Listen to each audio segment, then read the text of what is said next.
You're listening to the Armchair Cricket Podcast.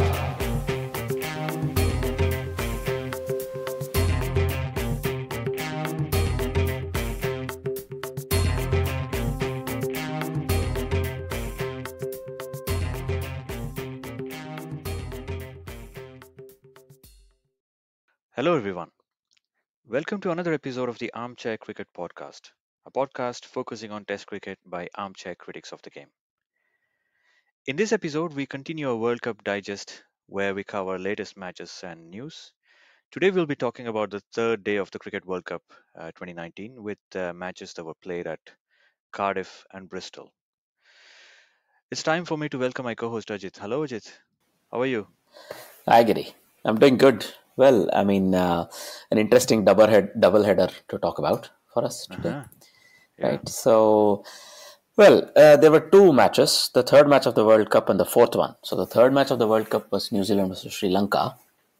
Unfortunately, it was sort of a one-sided match. So, New Zealand won the toss and chose to bowl. So, this match was played in Cardiff, and it was an early morning start. That is 10:30 a.m. British Standard Time start, right? So, having inserted Sri Lanka in,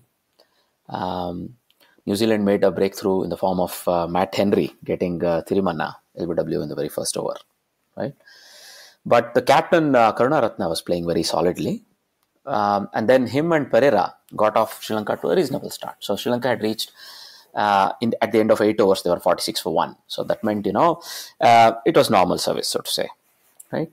But then Pereira was dismissed by Henry, trying to go for an expansive shot, and this caused a bit of a landslide, I must call it, not just a bit, landslide of wickets, because the entire middle order of Sri Lanka subsided, and from 46 for 1, Sri Lanka were suddenly 60 for 6, and this included the wickets of Kusal Mendes, who was dismissed off the very first ball, then Dhananjaya De Silva, Angelo Matthews, and Jeevan Mendes, right? So as a result, from 60 for 6, Sri Lanka were again in a bit of trouble. But, Thisara Pereira came out swinging in his usual way, tried to keep his captain company. He scored 27. And they took Sri Lanka to 112 for 6. And they were still, not at the 25 over mark. But somehow, Thisara Pereira could not hold himself back. And he was also caught going for a big shot. And Isuru Udana, another one of those, fast bowling all-rounders, couldn't do much as well. And basically, Sri Lanka were 136 all out, with the captain, Karunaratne, carrying his bat for a 52 unbeaten. So when it comes to bowling, you can see that out of the top four, Karunaratne was not out, but the other three were dismissed by Matt Henry, who took 3 for 29. Lockie Ferguson sort of did a good job by cleaning out the tail, and he took 3 for 22. And every bowler got on the scoring sheet, so to say. So Bolt took 1 wicket for 44, Gradholm 1 for 14. Who dismissed the crucial Angelo Matthews. Then Neesham took 1 for 21, and Santner, who bowled just 2 overs, took 1 for 5. I think Santner may have taken the wicket of Pereira. Indeed, Santner's spin took out the big hitter, right? When it came to the chase, they were looking at not a big total, and New Zealand batters Guptill and Munro just finished the match off. So Guptill made 73 unbeaten of just 51 balls, and Munro 58 not out of 47 balls. So there was really nothing much to write home about with the Sri Lankan bowling. They were not having a really big score to defend, and there was not a lot. And Matt Henry was adjudged the man of the match for his a 3 wicket burst at the top, right? This was the first match, and there are a couple of interesting statistical points you were mentioning to me off air, right, Kiri? Yeah, I think one of the points that we noticed was at Cardiff. I think this Sophia Gardens where this match was played. Compared with any other ground in the UK, combining all the grounds that are in England and Wales, especially since the 2015 World Cup. So about from 4 years ago, I saw a graphic on television which showed that 43% of all the deliveries that were bowled at Cardiff were short pitched, and Cardiff was ahead by let's say 2%, ahead of other grounds like Lords or Oval or Headingley or traditional bowler friendly wickets. So Cardiff seems to have natural bounce, and people try to exploit this at this ground. So this is one graphic I saw. And the other thing, I think we'll come to that also when you cover the second match. I have a mention about the fast bowlers, but I'll keep it for that. Did you also mention that Karunaratne carried his bat? And how many people have done this? Yeah, well, I think if you look at overall, I think there have been 11 to 12 batters who actually carried their bat. But when it comes to World Cups, I think Karunaratne is only the second player to carry his bat in a World Cup match. So the other guy to have done this was in the 1999 World Cup, where, if you remember, Windies keeper Ridley Jacobs opened for West Indies at some point in time, and he was about 43 not out or some such, right? But then Karunaratne is also the second ever skipper to do this. Interestingly, the only other skipper to have carried his bat in an one-day is also another Sri Lankan, Upul Taranga, in 2017, who carried his bat. And that was in the second innings, and it was also in a losing cause. So, mostly if you see the batters who carried their bats, mostly were in losing causes. There are one or two exceptions. This is one point. The other is that, well, again, this was a short match, and because of how quickly New Zealand were able to chase down Sri Lanka's 136, New Zealand have a very strong net run rate. So they start off with a net run rate of 5.75. And Sri Lanka, unfortunately, have the same number, but in the negative net run rate. So New Zealand have not only made a good start, but also made a very strong start. So it will keep them going well, if at all, if it were to come to net run rate head-to-head at the end of, 4 to 5 matches. But this sort of a very large victory always means that, you have a bit of a cushion. Even if you were to, not perform really well and chase smaller totals down very quickly, you have this cushion that will carry you through until the end of, the group stages, so to say. Right? It's very much like what West Indies have.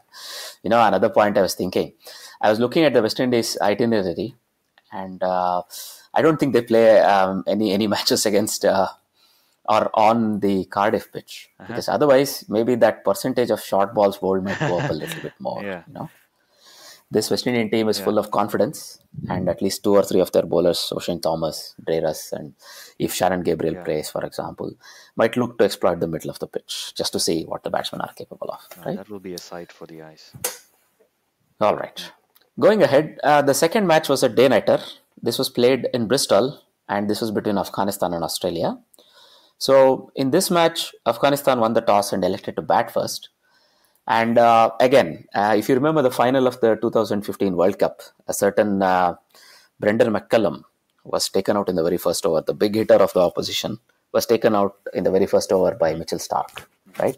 He did the same thing here. So he took out Mohammad Shahzad, the big hitting keeper of Afghanistan, in the very first over, to a very similar ball, a very full pitched, if not a accurate Yorker, one might say. And I think Shahzad was not expecting it because of the pace that Starc has in his armory. People are a bit, hanging back, and he pitched one right up, almost a Yorker, and Shahzad was bowled. But the unfortunate thing was Hasratul Azazai, the other, let's say, sensation, the opening sensation that Afghanistan have, was also dismissed in the very next over by Cummins. So this reduced Afghanistan to 5 for 2. But then they fought back through Rahmat Shah and Hashmatullah Shahidi, who sort of, stabilized the ship a bit, took them to 56 for 2 in around 13 and a half over mark. But then with a spin of Zampa introduced, he induced a false stroke or a false judgment from Hashmatullah Shahidi, who advanced to him and was stumped. And then he also took out Rahmat Shah. So again, Mohammad Nabi was sent in at 5, a bit higher than his normal, customary position.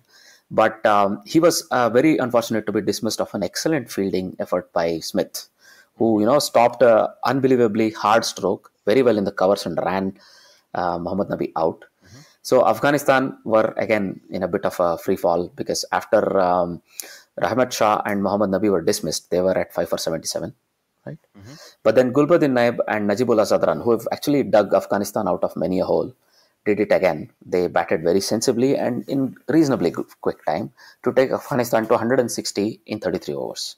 So 160 for 5 in 33 overs, you could imagine, if these both with Rashid Khan to come in and maybe Daulat Zadran who can swing his bat a bit, they had a chance of getting to maybe 260. That would have been an interesting target. But then in 1 over that Stoinis bowled in his very first over, in fact, both of them were out trying to slog him, to slog his shorter balls. I think they were surprised at how quickly the ball came onto the bat.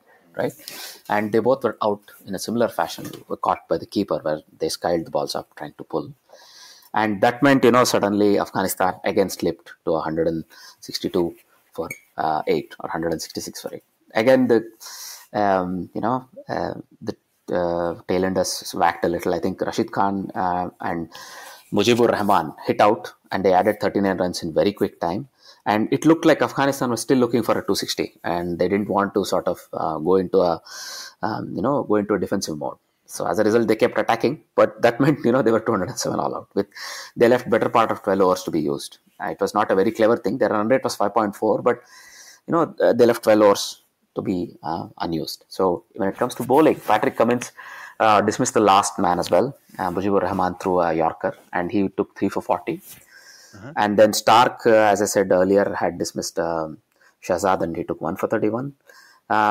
Stoinis, who was the surprise package, took 2 for 37. And Adam Zampa went for a bit of runs because I think Rashid and both Najibullah targeted him, Rashid Khan. So as a result, he took 3 for 60. But in this low-scoring encounter, I think he did his job. When it came their turn to bat, Australia started really strongly, with Finch leading the way and Warner hanging back. Warner was a bit more circumspect, and I remember in his first 50 balls, he'd made only 28 runs, right? He was hanging back, but Finch was sort of hitting and setting the agenda, so it's not a lot to worry. Finch made a very competitive 50. He made a quick 50, and then he was out, making 66 of 49 balls. And by this time, Warner was very well entrenched, and soon he crosses 50 as well. And in company of Khwaja and Smith, who both made teens, he took Australia up until the brink, and I think Smith was out trying to hit the winning shot, but then Maxwell came out and hit his first ball for a boundary, and that was that. So Australia chased down this total very comfortably within 35 overs, and Warner was named the man of the match for his unbeaten 89, right? And by the end, he had also picked up his strike rate to nearly 80. So there was not a lot to write home about with Afghanistan bowling. One thing I found a bit weird was Mohammad Nabi did not look to have the control that he usually gives Afghanistan. So the spinners were not very effective. Mujibur Rahman was taken for 9 plus runs an over. Nabi was, in the end, the analysis looks okay, but he bowled a lot of wides, which is weird for him. And Rashid Khan was attacked right from the beginning. So Rashid Khan was bleeding at 6.5 an over, and Mujibur Rahman more than 9 an over, and so did Nabi. So basically, they got no control. The only guy who looked to be bowling with a lot of pace and venom was Hamid Hassan, Afghani Rambo, so to say. And he bowled really well, and he bowled even balls touching 90 mph, if I remember. So there was one ball he bowled which was 145, right? And he finished with 6 overs, 15 runs, considered in 2 maidens bowled. And somebody was joking off air. I think one of the analysis shows were joking, saying that he bowled 2 consecutive maidens to David Warner, and that might have been a record in all of international cricket. Nobody's bowled 2 maidens to Warner, no matter which format of the game, right? So it was an interesting thing. The other thing that I found a bit weird, it was sort of expected, but it was very caricatural that, the crowd booed everything Warner did, including from when he walked out to him playing out maidens to him scoring a 50 and raising his bat, and, the crowd booing all the time. It was a bit too much. But yeah, I guess a bit of booing will follow both Smith and Warner. But I think that's been going on, right? Even the practice matches, I think they had this when Smith came out to bat, when Warner came out to bat. They're seasoned cricketers now. They've been through tough times, I should say, and they probably know how to handle this.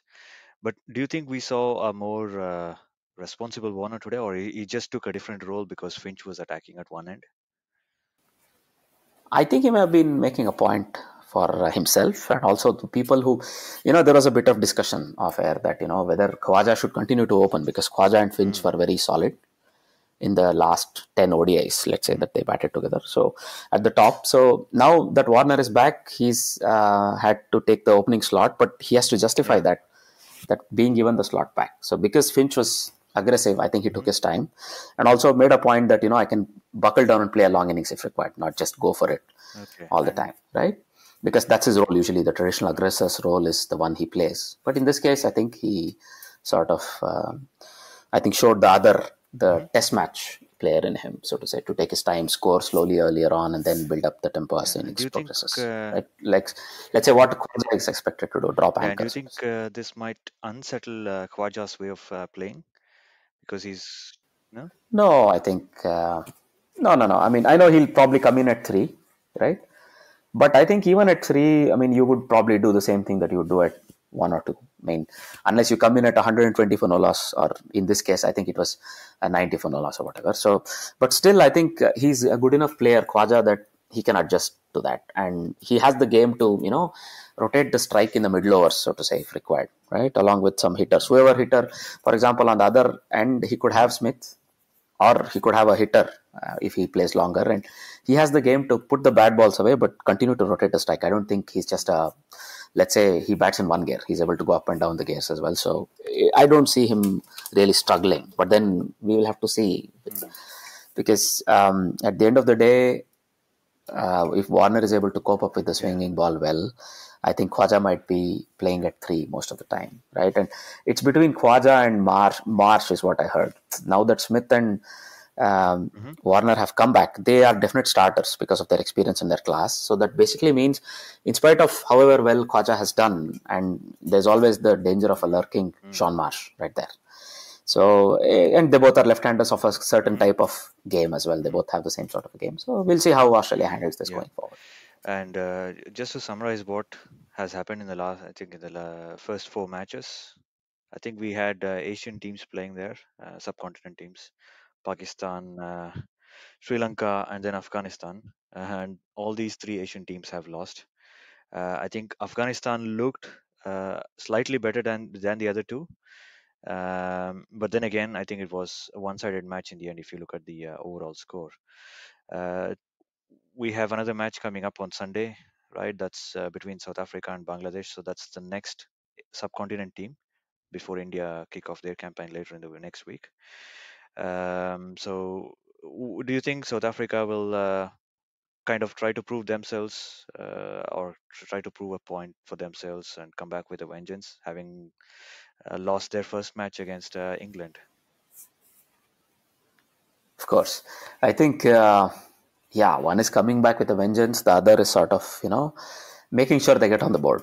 So it was a tough beginning, no doubt. And England are, let's say, the form team going into the World Cup, right? So South Africa had a slightly rough beginning. But I think they'll want to come out in full force, make sure they get a very comfortable victory here, so that they also put any doubters to bed, and also for themselves give the confidence that they're up and running in the World Cup. But long gone are the days where anybody could take Bangladesh for granted, because this Bangladeshi team is very strong. They have been performing well in ODIs ever since the last World Cup, one might say, because even in the last World Cup they made some very solid contributions. They have been good in ODIs since, and they're a very maturing team because they have Tamim Iqbal, Shakib Al Hassan, and of course Mashrafi Murtaza and Mushfiqur Rahim, all these strong players who all played, I think, 150 ODIs each, if anything, right? So that they have a very solid lineup. So nobody can take them for granted.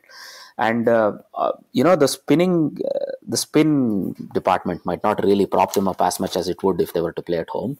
But nonetheless, that guile and that experience that Shakib has, and even Mehdi Hassan if he plays, it'll be very interesting. And they have a couple of interesting hitters. You have Shabir Rahman, and maybe depending on whether he'll play or not, it's also something that it's being under discussion, right? Whether it'll be Shabir Rahman or Mosaddiq Hussain.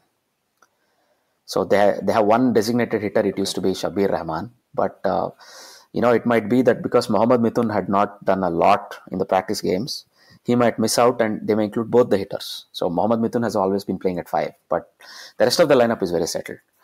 And if Tamim Iqbal is having an injury, Liton Das may replace him.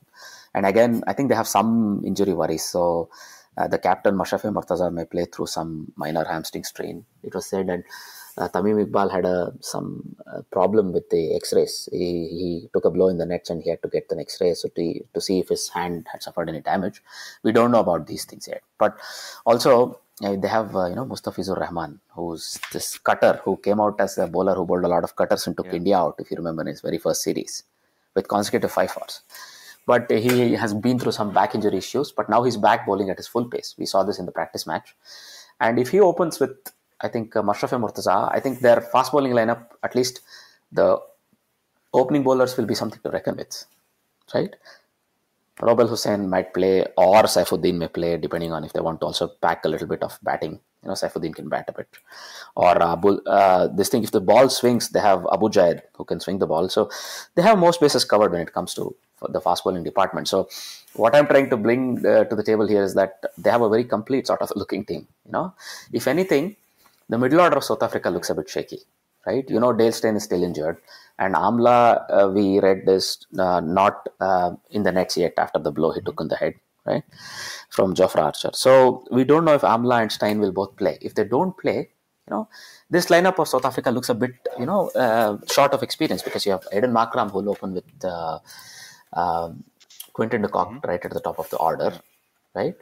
And then, when the middle order looks a bit thin, they may have made a mistake by not including David Miller in the previous match. But if Amla is not able to start, then David Miller will come in, and Markram, who played at 3, will go up top. So this means a little bit of pressure is always there on the experienced batters here, like Quinton de Kock or Faf du Plessis, because Rassie van der Dusen is sort of relatively new. And David Miller will have to also hold up his end. And JP Domini and Andile Peluquayo, Wayne Pretorius, JP Domini is really not weighing in with his experience, but I think he'll look to change that. Otherwise, this lineup looks a bit vulnerable against what we discussed is a fairly strong Bangladesh team. So I would think expect Faf has got to play a bigger role here. I think he needs to stay there. Maybe play as a sheet anchor if early wickets fall. I think Faf is going to play a key role if they are going to win this against Bangladesh comfortably. You also mentioned something about Amla getting hit by Jofra Archer, right? I mean, the bouncer. I was just reading a graphic about fast bowlers and their pace so far, highest recorded pace in this World Cup. I saw a graphic which said Ngidi bowled at 145 clicks, 145 kilometers an hour, and both Lockie Ferguson right, and Rabada have bowled 147 kilometers per hour. These were their fastest deliveries. I know Lockie Ferguson can go much higher. I think he can bowl in the 150s. Jofra Archer bowled 150. That right, has been his highest. So he's living up to his right. promise. And and not surprisingly, the fastest ball recorded so far in the first 4 matches has been by Mitchell Starc of Australia, and that was at 151 kilometers an hour. So we are seeing a comeback of the fast bowlers, so to speak. But looking at the pace, it's a mouth-watering prospect. If they can keep this up throughout the tournament, 9 matches, right? So look forward to all these bowlers bowling well. I'm also looking forward to Jasprit Bumrah, of course, India's own fast bowler, Indeed, how he indeed. will play in this series. So first 4 matches, bowler friendly. Let's see what happens Right. in the match between South Africa and Bangladesh on Sunday. I expect it'll be a evenly contested match. So it might be, it looks a little closer to call than, back in the day where you could almost say South Africa will steamroll Bangladesh, but it looks a bit too close to call right now. And I expect a very keen And speaking of South Africa, did Rabada have something to say at Kohli? Some mind games here? Well, I think so. I mean, the mind games have begun well and truly, because India will play the first match against South Africa on the 5th of June, which will already be South Africa's third match.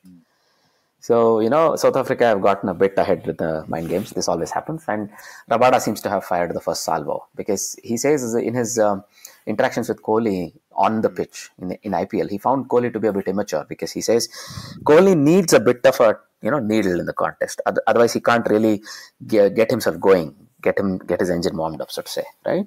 So he always has something to say to the bowler, and that gets him going, so to say. But if bowler were to actually get a point across by either in the form of a bouncer and or taking a wicket, or bowling some sharp balls, and then having something to say, which bowlers always do, I think Kohli is unable to handle it. So I think Rabada says he seems to be a bit immature.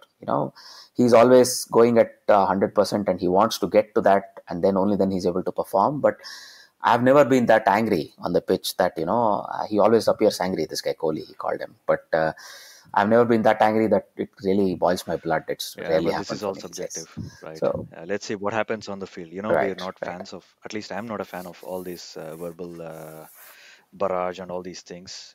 Let them prove their point on the field. If I think he will. I mean, both these players are really at the top of their craft, and Rabada might go higher, God knows. But Kohli definitely is, and that means it will make a mouth-watering contest. Him having spoken something, right? For me, what this means is that, whenever somebody shoots off from the mouth before getting on the pitch, I think you're already giving Kohli the fodder that he needs. So maybe, I don't know if that's the right thing, but okay, fine. We'll have to see how the things pan out Yeah, on the these pitch. fast Correct. bowlers always have an opinion, right? Like Shoaib Akhtar has about Sarfraz Ahmed, I'm sorry. Look, Yeah, right. I mean, Sarfraz Ahmed, the Pakistan's keeper, has come under a bit of fire from Shoaib Akhtar, right? The former fast bowler firebrand from Pakistan. And he's called out Sarfraz's apparent lack of fitness. So he says that, he's come out with a big tummy, his cheeks looks chubby, he doesn't look really, mobile as he should for a keeper, so on and so forth. I think this might be a bit of frustration coming through because look, from the day he debuted, Sarfraz was never svelte, never, Alex Carey or I don't know. He was a solidly built guy. And I think they have these very strict standards these days in the Pakistani team that you have to be, you have to also pass some beep tests and some very stringent, fitness tests. If you remember, Umar Akmal was once sent back for failing one of those, right? So look, some people are just chunky and some bit stocky. Let me not use the word chunky, but stocky. Right? Some people are just naturally stocky, but that doesn't mean they're not the fit. guy, other keeper from Afghanistan, Mohammad Shahzad.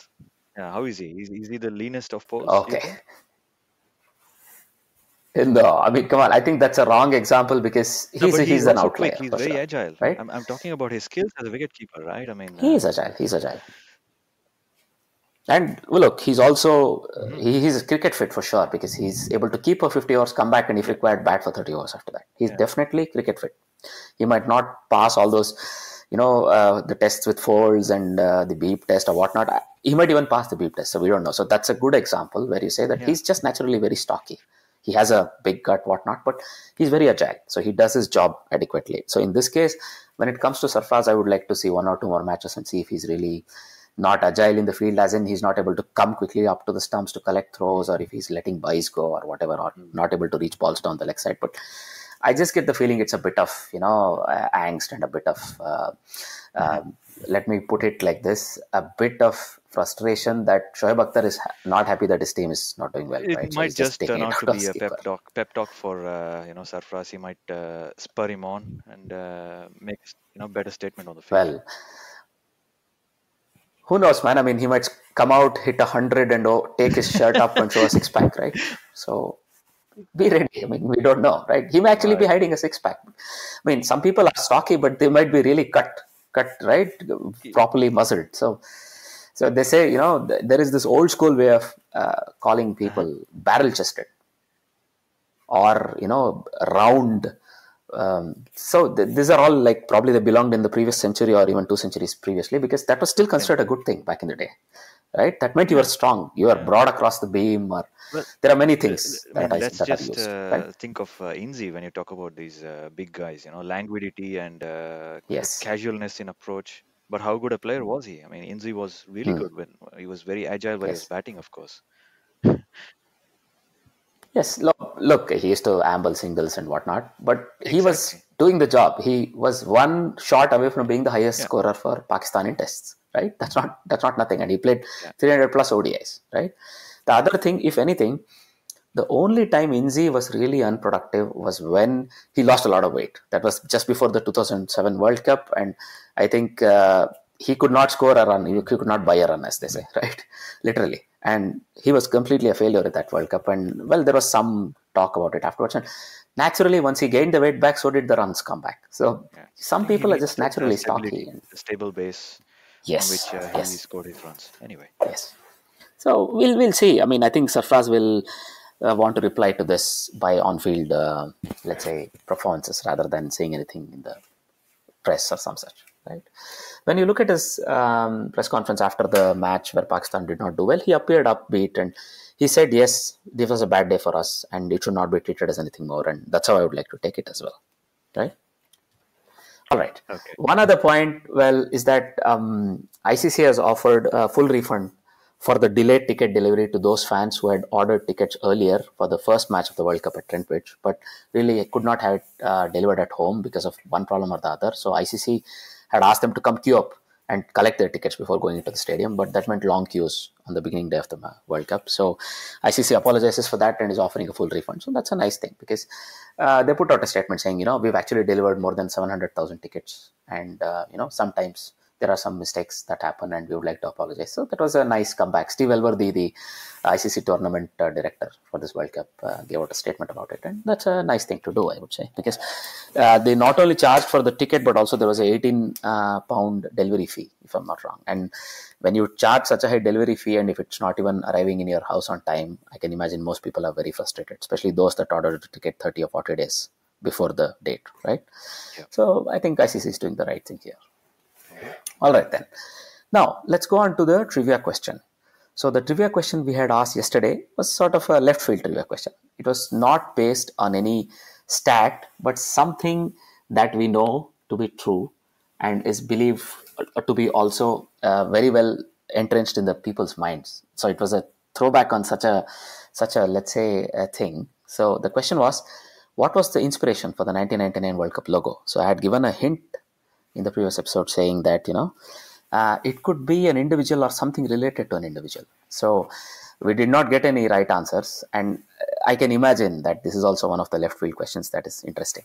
So this is more like, the answer to this question is Debashish Mohanty's action. If you remember the logo that was on all the 99 World Cup, let's say the official symbol, it was nothing but the action of Debashish Mohanty. And if you look at the graphic that built up that logo, you could clearly see it was Debashish Mohanty running in and bowling. So this is the answer to the question. All right. Going on, the trivia question for the following episode is as follows.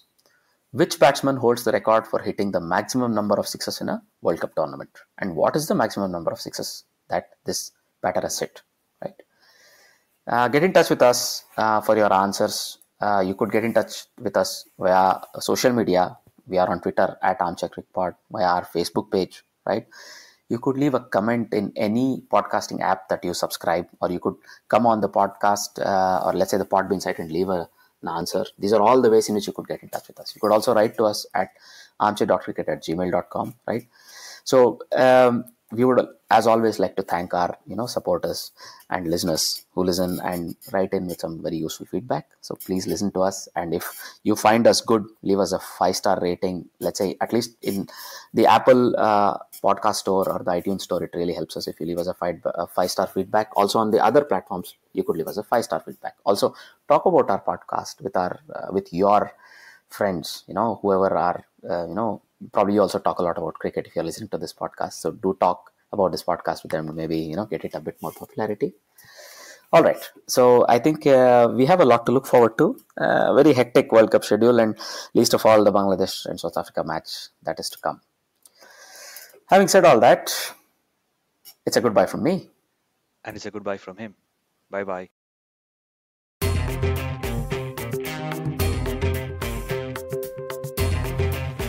You're listening to the Armchair Cricket Podcast.